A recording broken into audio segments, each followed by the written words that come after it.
wabarakatuh. Oke teman-teman, sebelumnya saya mau mengucapkan selamat untuk teman-teman yang lolos ke seleksi SKB. Dan untuk teman-teman yang belum lolos, jangan berkecil hati ya. Oke teman-teman pejuang SKB, pejuang NIP 2021, terutama teman-teman yang mengambil formasi kesehatan, yaitu bidan, perawat, dokter, dan lain-lain ya. Ayo simak ini yuk, tentang Undang-Undang Kesehatan sub aborsi ya. Karena ini undang-undang ini sering keluar di SKB sebelumnya. Di SKB 2020 juga banyak keluar tentang aborsi. Nah, teman-teman, sebelum saya melanjutkan materi tentang Undang-Undang Kesehatan tentang aborsi, jangan lupa ya like-nya, subscribe, bunyikan loncengnya, share ya, dan jangan lupa komen.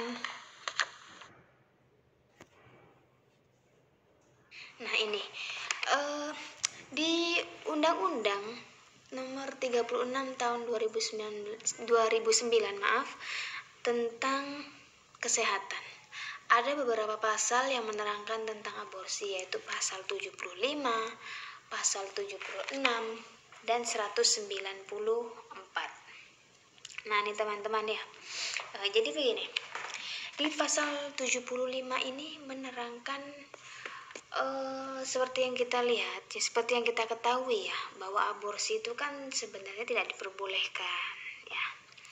Di pasal 1 pun sudah dijelaskan setiap orang dilarang melakukan aborsi, ya kan? Namun teman-teman, di sini di ayat 2 ini boleh dengan alasan medis ya, alasan medis. Nah, larangan bagaimana yang dimaksud pada ayat 1 dapat dikecualikan berdasarkan indikasi kedaruratan medis yang dideteksi sejak usia dini kehamilan, baik yang mengancam nyawa ibu dan atau janin yang menderita penyakit genetik berat atau cacat bawaan, maupun yang tidak dapat diperbaiki sehingga menyulitkan bayi tersebut hidup di luar kandungan. Ini berarti ya begitu. Jadi seperti misalnya yang mengancam nyawa ibu atau bayinya atau memiliki penyakit berat, itu juga bisa menjadi salah satu indikasi untuk dilakukan aborsi ya. Atau kelainan genital mayor ya. Atau nanti waktu lahir dia lahir dengan keadaan buruk, nah itu boleh dilakukan aborsi. Seperti itu.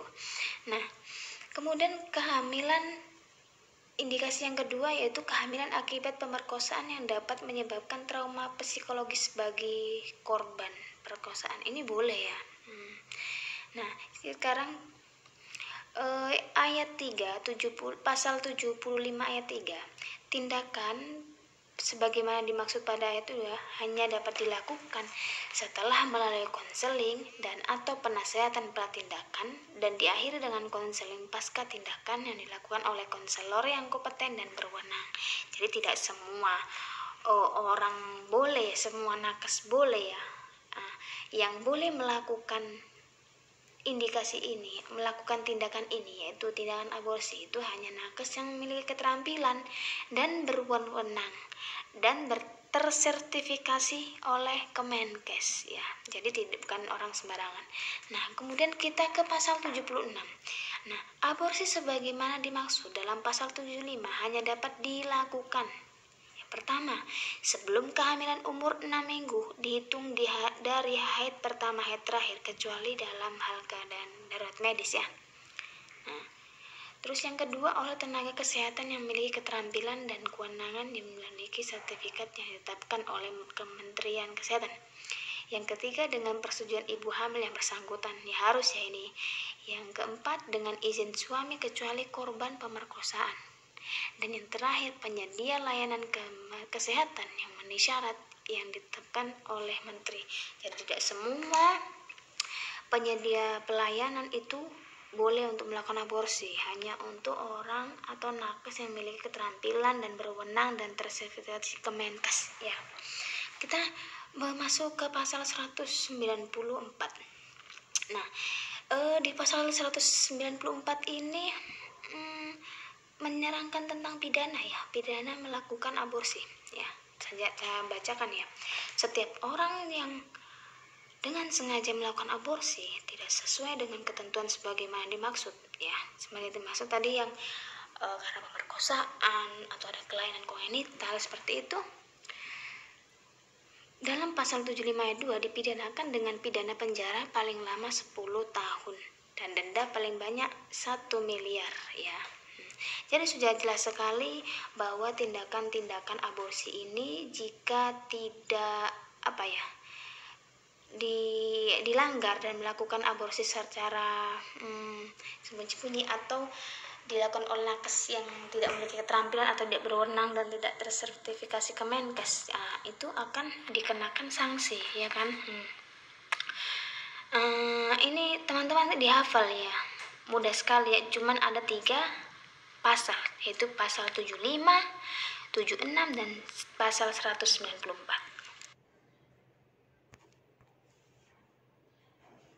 Oke, kita ke contoh soal ya. Aborsi hanya boleh dilakukan oleh tenaga medis yang memiliki keterampilan dan kewenangan atas tindakan medis. Hal ini tercantum dalam Undang-Undang Kesehatan 36 tahun 2009 pasal berapa, teman-teman? A. Pasal 75, B. Pasal 76, C. Pasal 77, dan D. Pasal 78, E. Pasal 79. Jawabannya adalah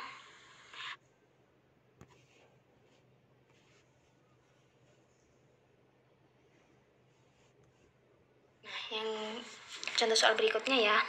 Berikut yang diperbolehkan melakukan aborsi kecuali A.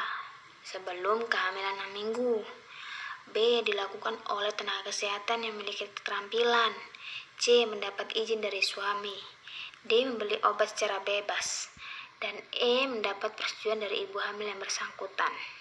Jadi mana teman-teman? Kira-kira jawabannya? Ya, jawabannya adalah D ya, membeli obat secara bebas.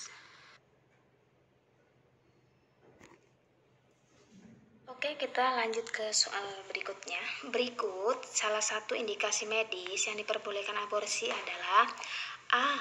Kehamilan di luar nikah, B. Kegagalan dalam menggunakan KB, C. Kehamilan tidak diinginkan, D. Kehamilan akibat pemerkosaan yang dapat menyebabkan trauma psikologis bagi korban pemerkosaan, atau E. Tidak direstui orang tua. Yuk teman-teman, tadi sudah jelas sekali di pasal yang kita sudah jabarkan tadi. Jawabannya adalah ya, jawabannya Tenet, D. Kehamilan akibat pemerkosaan yang dapat menyebabkan trauma psikologis bagi korban pemerkosaan. Oke teman-teman, kita di soal terakhir ya, tentang aborsi. Hukum pidana bagi pelaku yang melakukan aborsi terdapat di Undang-Undang 36 tahun 2009. Pasal berapa? A. 77, B. 194, C. 195, D. 196, dan E. 197. Jawabannya adalah B. 194 ya.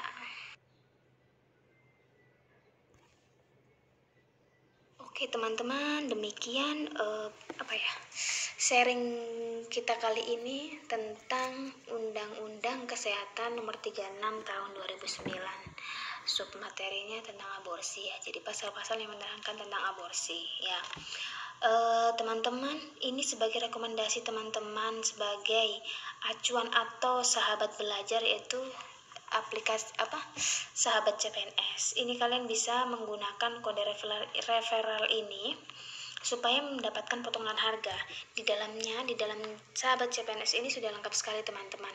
Bisa simulasi latihan, ada materinya, ada sesi Zoom, tanya jawab. Di situ nanti kita sediakan grup dan teman-teman bisa latihan untuk tes SKB dengan CAT di situ ya.